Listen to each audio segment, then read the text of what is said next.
Howdy. All right, I'm Michael Townsend, and I am going to share with you some of the works that I'm known for, but I want to dive into the world of some of my favorite artists right now, which are the women and men of corporate America. So, to get there, as you heard, I make a living drawing with tape. Tape art, as we know it today, was invented right here in Providence about 27 years ago. And if you were to stumble across a tape art drawing, you might see something like this. Now, what you're seeing here is a pack of artists working without any preliminary sketches on a wall. And they are making a massive drawing that eventually, once it's finished, will be up for less than 24 hours and then removed. Now, for the last 27 years, I've been working with different teams of artists, and our job is to find these blank walls and in the least amount of time, make the most amount of impact. So, what's kept me engaged with these drawings? I've done over 500 of these things all over the world, and where the joy of it is in the collaborative process. When we get to a wall, we have no idea what we're going to make. So, we have ourselves making, but we have, more importantly, the public. And the public is there, and they are empowered to talk to us, ask questions, and figure out what our motivations are, what our methods are, and they influence the direction of the mural's content, and in a lot of cases will participate in its creation. And then they will help us remove it.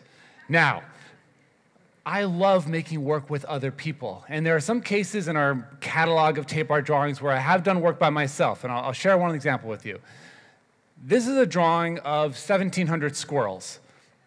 There they are. Okay, so to make a drawing like this, all you have to do is go to the same location every day, and for 14 hours a day, just draw squirrels. If you do that for 2 weeks, you will have a drawing of 1,700 squirrels. Now, the stages of this drawing are about 5 minutes of maybe innovation and then 2 weeks of squirrel craft. When this drawing was done, it was up for a total of 5 minutes. It was documented and then removed. So, about collaboration. What's kept me engaged in this medium for so long is that we can travel and work with different communities and produce new things. We as public artists do that, but the other half of my life is teaching tape art. That's what we're going to talk about today. So, oh my gosh, there.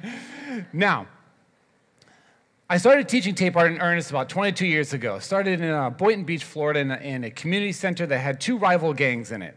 Now, despite their differences, the one thing they seemed to like to do is draw together.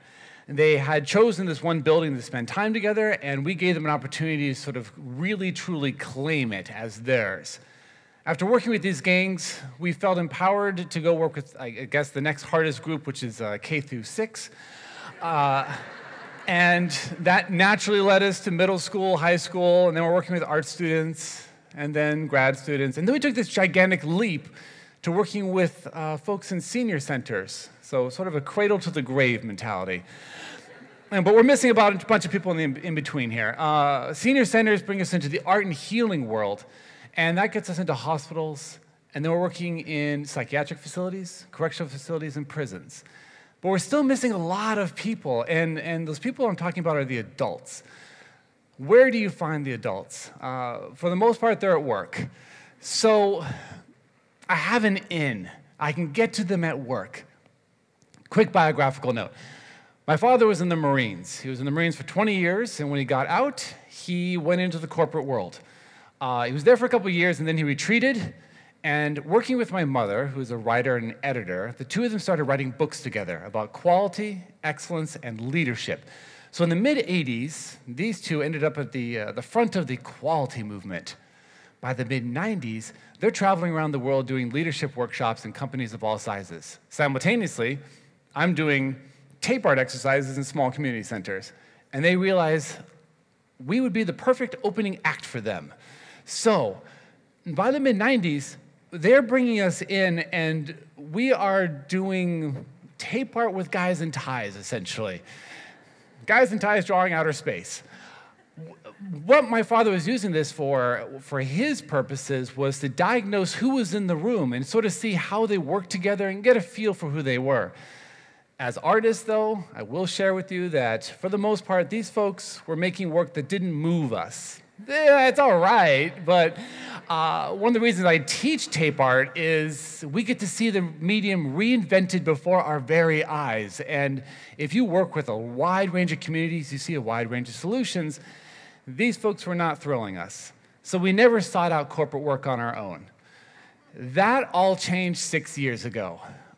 GE invited us to come teach a creativity workshop at their top leadership training in Austin, New York. It's a place called Crotonville. So if you're in the GE organization, that's where you're trying to get. The very first time we taught there, we saw this image, and we saw this image, and we saw this image. Now, at this point I'm thinking, have I stumbled across a lost tribe of artists? And to put this in perspective, this was made in the summer of 2010. By the time I saw this, I had worked personally with over 40,000 first-time tape artists. And so I can assure you that this is in the upper 10% of super sweet drawings.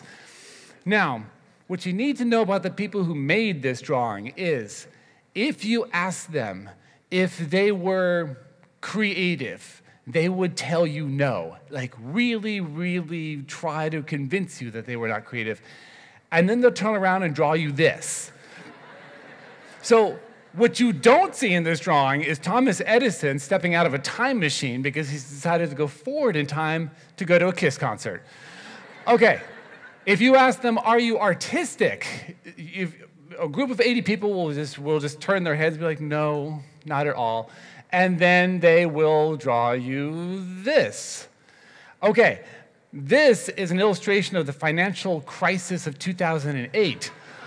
I love this drawing. Okay, if you get really specific, can you draw people? You're gonna get a resounding no, and then you might get something like this. And it's a really sort of intimate relationship between these two people they've drawn here. Okay, so what's going on here? Let me tell you a little bit more about the people making these drawings. We work with a lot of corporations now, and GE produces by far the best work. They're the best artists we work with. The organization, the space we're working in is, as I mentioned, a leadership training center. So there's 340,000 people in this organization, and if you have leadership chops, they will train you. They will invest in you, and you will be in front of these walls. And you might stumble across us. Now, what we have seen we've been with them for 6 years. In the first 2 years, we saw a pattern emerge. The pattern is this. If you receive more leadership training, your drawings are better. What that looks like on the ground is this. People in their 50s and 60s are outdrawing people in their 20s, 30s, and 40s, drawing circles around them. So despite their additional decades of developing a bad attitude about art, they are making some of the best work. Let me put best work in context for you by showing you some bad drawings. Okay, this drawing's not so hot. This is a drawing of 10 people in a boat drawn by 10 people in an hour and a half. Same assignment, 10 people in a boat drawn by 10 people in an hour and a half. This is a better drawing, I would say. Not so hot, hot. Okay, 10 people, hour and a half drawing the future. Now, senior management with the same assignment, you end up with this. So the correlation between their leadership training and the quality of their drawings became super apparent very quickly for us. Now, watching them draw, we're seeing something that is worth sharing. The folks who are able to collaborate well together are producing these far more intense, interesting drawings versus the folks who are good at teamwork. Now, teamwork's great. You gotta use teamwork to get things done. But collaboration results in far more innovation. So, this is a drawing that I would classify as a collaborative drawing. It's the history of communication starting with cavemen, and by the center here, you see the proliferation of digital information that is making everybody miserable. And they decided they needed to find ways to come break this up. If I told you this was drawn by one person, you might say, yeah, I believe you. if you watched them make this drawing, you would see everyone in the drawing walk back and forth and contribute in all areas of this work. And if you listen to them make this drawing, they had an idea about where they wanted to go, and they changed their direction of how they were going to get there 2 or 3 times. They pivoted. They collaborated. Versus teamwork. Here's a drawing I would classify as a teamwork drawing. Teamwork means that they know they have to make a drawing, and they say, okay, what's my role? And everyone said, we're going to draw one person. And they did that. At first glance, it's okay. But if you go into it, you start to see that this person here stayed in the panel, and if you look at the backgrounds, each background is different for each section. And there's a disparity in quality between each of the areas. They did the drawing, but they failed to innovate in any way. This is a teamwork drawing where they never even got on the same page. And here you can clearly see that 2 people outshined everybody else. So it's a teamwork drawing where 2 people excelled, and everyone else sort of did the bare minimum. They checked off their boxes, as teamwork folks tend to do. And we have the best son in tape art's entire history tucked away on a drawing that is not as good as it could have been. Now, in the teamwork model, some people will demand that they have a plan. Here's the plan. They say, I will not go forward, I will not work with you unless we have a concrete goal. A concrete goal, though, results in making a drawing that has no wiggle room for change. They're stuck in a sort of a 1700 squirrel situation where they know what it's going to be, and they will sometimes lose their enthusiasm for getting it done. They complain during the making of this. Starting from the floor and working up, this is the last collaborative drawing I can show you here, that these folks here wanted to make a drawing about how everyone in the company is connected together. And when this drawing started, they had no idea that by the time they were done, they were going to be able to illustrate that everyone was connected by their emotions and by their ideas. And these concentric circles spread out over the whole room and connected literally every single space together. They became one with the drawing. So, in regards to collaboration versus teamwork, if a company's goal is to be innovative, to give space for innovation, we have found over and over and over again that the collaborative model gives them a chance to do so. Is the people who are good at collaboration, in a lot of these cases, have had a lot of leadership training, and that leadership training has given them sort of by accident, a particular set of skills that coincides them very well with art making. So, what we can recommend is this. When companies have surveys of their CEOs, and they start to identify what qualities they want in their employees, the word creativity and innovation come up over and over and over again. In our definitions, creativity is part of your fog and mirror club. It's part of who you are. And all these companies are filled to the gills with creative people. They just aren't giving them opportunities to sort of exercise those muscles. I'm going to show you, play myself off the stage here with a collection of images done by people that have what we refer to as creative anxiety, which means that every person here who made these works looked us in the eye and said, I am not capable of making any sort of art. And they produce these, and they produce these. Now, here's our final thesis. These folks are receiving, late in life, and these are people in their 50s and 60s, a form of art education through their leadership training. The leadership training is teaching them how to operate in ambiguity for longer periods of time, like good artists. They're able to sort of come up with grand ambitions and share those ambitions with other people. And they're able to sort of change their ideas and execute. They'll commit. It's a form of art education. And our K through 12 education could learn a little bit from this late in life education, and vice versa. K through 12. If we put our focus on more collaborative art, what we're doing is we're giving people the skill sets that they'll need to sort of succeed and excel in a future workplace. And if we can sort of break up that model of sitting at our desks, sort of a model from the late 1800s of just executing drawing after drawing and being graded on it, a lot of these people carry with them the pain of that D they got on a drawing in middle school. That's when they've stopped making art. Now, up at the late life art education, where they can learn from K through 12 is just trying to hold on to the joy of making, the fact that they are creative beings, and continue to have pride in that for the rest of their lives.